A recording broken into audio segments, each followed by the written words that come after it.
Obama انتظامیہ نے drone حملوں کو ایک مؤثر حکمت عملی سمجھا ہے اور بیت اللہ مشہود سمیت دیگر طالبان اور القاعدہ رہنماؤں کو اکثر ڈرون سے ہی نشانہ بنایا گیا ہے۔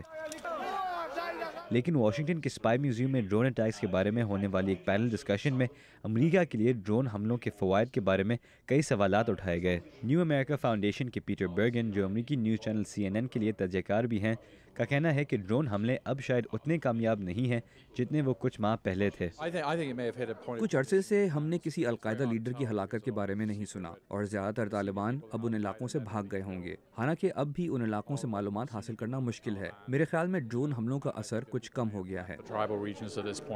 نیو امریکہ فاؤنڈیشن نامی ایک تھنک ٹینک کی ایک رپورٹ کے مطابق بش انتظامیہ کے پورے دور میں 45 ڈرون حملے ہوئے، جبکہ فروری 2010 تک اوباما انتظامیہ کے تقریباً ایک سالہ دورے میں 51 ڈرون حملے ہو چکے ہیں۔ پچھلے سال CIA ڈائریکٹر لیون پینیٹا نے کہا کہ ڈرونز افغانستان اور پاکستان کے قبائلی علاقوں میں چھپے ہوئے دہشت گرد سے نمٹنے کا واحد طریقہ ہے، لیکن بروکنگ انسٹیٹیوشن کے بروس رائڈیل نے، جو CIA سے منسلک رہ چکے ہیں اور جنہوں نے 2008 میں اوباما انتظامیہ کو ڈرون پروگرام میں اضافہ کرنے کا مشورہ دیا، پینیٹا کے بیان سے اختلاف کرتے ہیں۔ ہمیں ڈرونز کا عادی نہیں ہونا چاہیے۔ یہ ایک حکمت عملی نہیں بلکہ ایک طریقہ ہے۔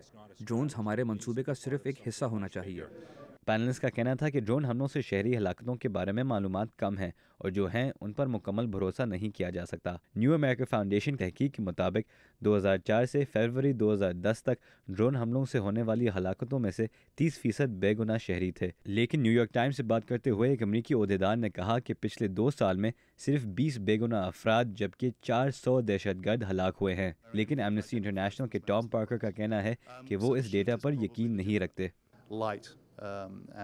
مجھے نہیں لگتا کہ بے گناہ افراد کی ہلاکتیں اتنی کم ہیں۔ دہشت گردوں سے 10,000 فٹ کی بلندی سے لڑنا مؤثر حکمت عملی نہیں ہے، چاہے جتنی بھی اچھی ٹیکنالوجی آپ کے ہاتھ میں ہے۔ لیکن بروس رائڈیل کا کہنا ہے کہ بے گناہ ہلاکتوں کو مکمل طور پر روکنا ممکن نہیں۔ یہ جنگ ہے، یہ کوئی کھیل نہیں ہے۔ لوگ ہلاک ہوں گے، بے گناہ لوگ ہلاک ہوں گے، لیکن اوباما انتظامیہ نے دکھایا ہے کہ وہ ایسی ہلاکتوں کو کم سے کم رکھے گی اور پاکستانی حکومت کے ساتھ کام کر کے سب سے اچھی انٹیلیجنس استعمال کرے گی۔ پیٹر برگن کا کہنا ہے کہ بے گناہ ہلاکتیں تو اب بھی ہو رہی ہیں، لیکن پاکستانی سیاستدانوں کی جانب سے ڈرونز پر تنقید اب کم ہو گئی ہے۔ باوجود اس کے کہ واشنگٹن تجزیہ کاروں کی جانب سے ڈرون اٹیکس کے بارے میں تحفظات کا اظہار جاری ہے، یہاں پینلسٹ کا کہنا ہے کہ اوباما ایڈمنسٹریشن ابھی کے لیے ڈرون اٹیکس کو استعمال کرتی رہے گی۔ رضا نقوی، اردو VOA، واشنگٹن۔